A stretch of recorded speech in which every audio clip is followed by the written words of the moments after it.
नागपूरच्या लकडगंज पोलीस ठाणे हद्दीत एका महिलेला तिचे खासगी फोटो व्हायरल करण्याची धमकी देत ब्लॅकमेल करून 6.5 लाखांहून अधिकची रक्कम उकळण्यात आली। ही रक्कम इतर कोणी नव्हे तर संबंधित महिलेच्या माजी प्रियकरानंच उकळल्याचं समोर आलंय। पीडित महिलेच्या तक्रारीवरून पोलिसांनी संबंधित कलमान्वये गुन्हा दाखल करून आरोपीला तेलंगणातून अटक केली आहे। पोलिसांनी दिलेल्या माहितीनुसार 27 वर्षीय पीडिता ही गृहिणी असून ती लकडगंज परिसरात राहते।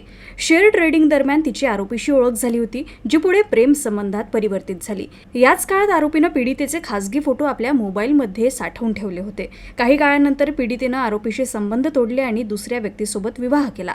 त्यानंतर आरोपीनं तिचे खासगी फोटो व्हायरल करण्याची तसंच जुन्या प्रेमसंबंधाची माहिती पती व नातेवाईकांना देण्याची धमकी देत ब्लॅकमेल करायला सुरुवात केली।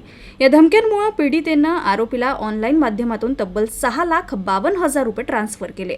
त्यानंतरही आरोपी सतत बदनामी करण्याची धमकी देत पुन्हा पैशांची मागणी करत होता।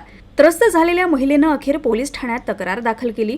जगबंधू गणेश जेना असं आरोपीचं नाव असून तो तेलंगणा येथील रहिवासी आहे। प्रकरणाचं गांभीर्य लक्षात घेऊन नागपूरच्या लकडगंज पोलिसांनी तेलंगणात जाऊन आरोपीला अटक केली असून पुढील तपास सुरू आहे। आरोपीचं नाव गणेश जनबंधू जेना, वय 26 वर्ष, राहणार शम्मीपेठ, रंगारेड्डी, राज्य तेलंगणा या ठिकाणचा आरोपी आहे। एक टीम तेलंगणा हैदराबाद या ठिकाणी गेलेली होती। त्या ठिकाणी त्याचा तपास घेण्यात आला व आरोपीला अटक करण्यात आलेली आहे।